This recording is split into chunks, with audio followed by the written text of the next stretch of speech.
Maryland weighed in at 190 pounds, 20 wins, and 12 knockout victories. You see that he's not been very active. Just one fight in the last 2 years before tonight. Has a draw against the late Steve Little. His opponents have a winning percentage of 63%. And James Toney, former two-time world champion, 5'10", 32 years of age, fighting out of Los Angeles, California. Weighed at over 200 pounds. Butler is $8,000 richer because of that, because Toney decided that he was not going to lose any of the weight. Has not fought since January the 21st, a 10-round majority win against Terry McGroom. This is his fourth consecutive fight here on Friday Night Fights. His best performance against Adolfo Washington in July of '99, had a win against Ramon Garbet. 72% win percentage for those last 5 opponents for James Toney. Coming off a 9-month layoff. Found out about Butler on Monday night. We wanted Alexander Gurov badly, but visa problems kept Gurov in the Ukraine. He could not get to the United States. Bob Finucchi is our referee. Let's take a look at the rules for tonight's main event. And they are as follows. Unified rules will be in effect. No 3 knockdown rule, no standing 8 count. Only the referee can stop it. Cannot be saved with the bell in any round. Go to the scorecards after 4 rounds are complete. And James Toney ready to rock and roll. You know, in that main event piece, he talked about going home to see his babies. Tiffany and Brittany were born on October 20th, twin girls.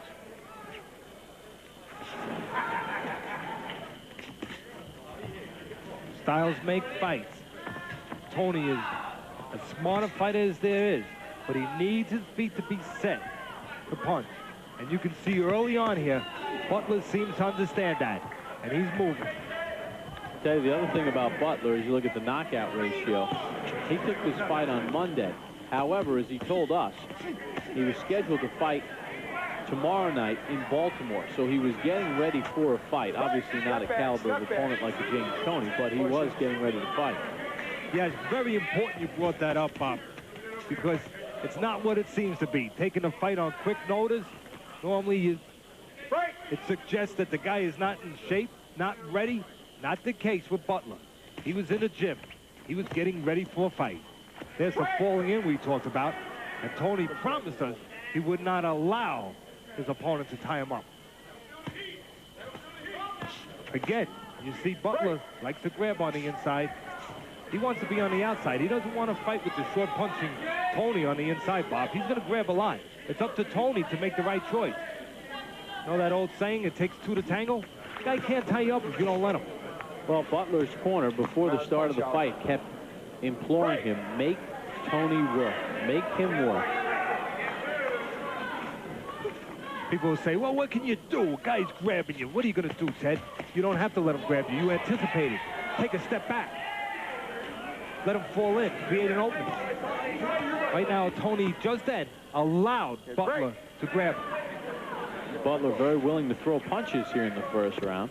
He's looking to pick a spot. Punch on the outside, grab when he gets inside. And there was that dip down that you talked about in Atlas's world, as Toney tried to score off it, as Butler was just leaning in. Toney's going to get opportunities because of those moves we just talked about on Butler's part. Toney will get opportunities to set up Butler, to throw throwaway punches, to get Butler to make that move and time Butler. And Toney has the smarts and the experience to do it. We'll see if Butler looks to zero in a bit more on a body attack. He has not really done that. Toney is as technically and defensively sound as anybody out there. If he has a flaw, it's with movement. He has a problem with guys who move a little bit on him. And it's a spacious ring. 21 feet by 21 feet inside the rope, so it gives Butler some room to move. Yes, it does. And again, Butler's falling in. Toney needs to try to time him falling in. Closing seconds of round 1, Courtney Butler has been the aggressor, willing to throw the punches in the first round. Toney playing a lot of defense.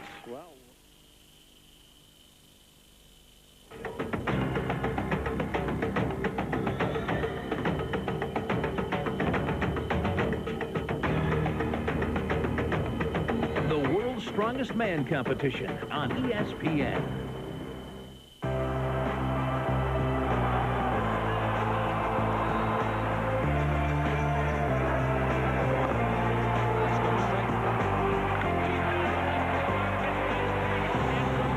Friday Night Fights presented by Miller High Life. Round number 2 underway between Toney and Butler. Toney 0 for 9 with his jabs. Butler 1 for 10. How'd you score that first round, Teddy? That's not an easy round to score. I kind of like Butler because he was the aggressor. Not an easy round to score at all, and that's why I'm not answering you right now. Break.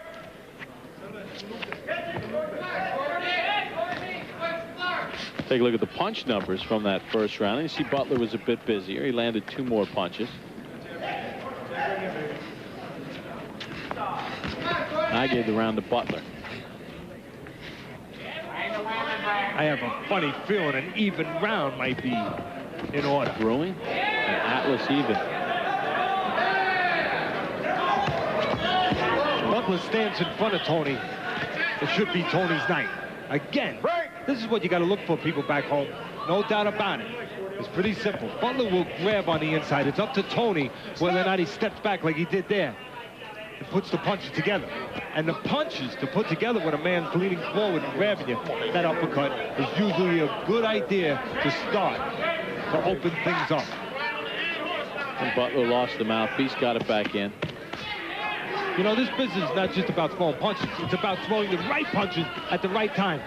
And Toney just tried it again. Took a step back, did not allow his man to fall in. That right hand by Butler bounced off Toney's shoulder. Teddy, you know, that's the thing about Toney. We saw him against Adolfo Washington last year, and he just pummeled him. Against Ramon Garbey, who is really a poor man's James Toney. Toney just had all the answers. He's just a very smart fighter. Oh, he is. I said it earlier. Technically, he's as sound as you can get. But styles do make fights, and the style to employ against Toney, I believe, is not to stand in front of him, to use your legs a little bit, because he needs to be set to punch. Sometimes he will admire his defense a little bit, and if you move a little, you can have some success. Right now, Butler's not moving. I think a right hand hurt Butler. Body shot, too, it might have been. But I know it was a right hand. Butler again is falling in, and all Toney has to do is what he just did. Take a little step back, create a little room. He got that hook off to the body. And that time Butler did a good job blocking Toney's double left hand to the body. Butler's only hope is to use those legs, not to lay in front. Toney goes to the body, by the way, if you haven't noticed, as well as anybody.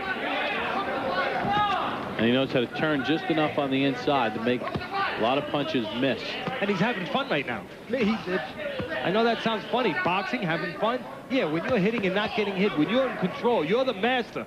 Yeah, it is fun. You have the power. And right now, Toney is doing what he wants to do.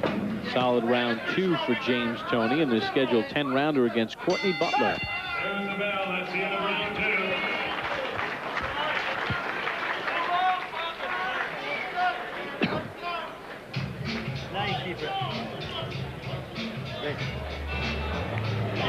How you feeling out there, JT? Huh? How you feeling out there? Yeah, boy. Okay, now, James, you're doing fine. You gotta keep that right hand up a little bit. You let him get that hook in there, okay? Don't land that sucker shot, okay? All right, you see that coming. I want you going under that. You hear me? All right? Don't stand there and let him roll again like that shot. Now, JT, you're hurting this guy to the body. All right? All right? Use your jab in your face and set the body shot up. I want doubling that hook to the body up. All right? One single shot's not gonna do it. Let's double and triple the combinations up. All right? That boy. All right? Combinations is key, son. All right? Nice and loose, huh? Not a bad seat at the Turning Stone Casino in Verona, New York, just outside of Syracuse. Bob Papa, Teddy Atlas. James Toney, Courtney Butler underway. Round number 3 in the scheduled 10-round bout. Cruiserweights. Toney with a very good round number 2. Freddie Roach, his trainer, in between rounds 2 and 3, asking Toney to double and triple those hooks to the body, because they got a sense that Butler did not like that body attack. See the numbers from round 2. 15 of the 18 connects to Toney. Power shots. Well, you don't need me back home to tell you what's going on here, but Toney is starting to take apart Butler a little bit, and Butler's cooperating. Butler's standing right in front of Toney. Toney's a good short inside fighter, a good body puncher. You don't stand in front of him. And Butler is not keeping true to his word. He said he was going to move. He's doing just what you would want him to do if you were in Toney's corner or Toney's camp. Well, he moved in the first round, and he had a pretty good round. Yes, he did. Stop moving, and this is the Lions' den. Good right hand by Toney. Down goes Butler. Standing in front of Toney, the short puncher. That is a way to not have a good night. Nice short right hand. Set up with those body punches. And they stop it. The referee stops it. And I think with the help of Butler, quite honestly, he asked Butler, I believe, if he wanted to go. And I believe Butler nodded no. James Toney with a picture-perfect right hand dropped Courtney Butler here in round number 3. And Butler had no desire to go on. So James Toney gets his 38th knockout, his 60th win as a pro. Says he wants a shot at one of the world champions in the cruiserweight division. He'd like a rematch with Roy Jones. He calls Roy Jones a chicken with no heart. He says, I gave Jones a chance when I didn't have to, but he won't return the favor. And we'll take a look at the right hand that landed here in round number 3. In close.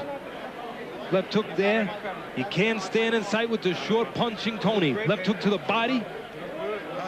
Trying to set up his shots. And he gets Butler laying on his right. You don't lay on your right side because you're right in the path of the right hand. You finish on your left side. Just watch. All these punches are meaningful punches for Toney. He's moving his man into position for that right hand. He moved him into that, Bob. Good job by the experienced Toney. Well, Butler was about to get up. His corner said, stay down, take some of the count. He got back up. He went to his corner. Referee Bob Finocchi then asked Butler if he wanted to go on and basically said no. So James Toney comes up with the victory. And he got it done against Butler, who just was no match after round number 1. So James Toney with his 60th win, 38th stoppage, finishing things here in round number 3. The Toney Express rolls on. Obviously, no disappointment in the fact that he could not get a shot against Gurov in that WBA eliminator, but he feels he'll have a title within the next 6 months.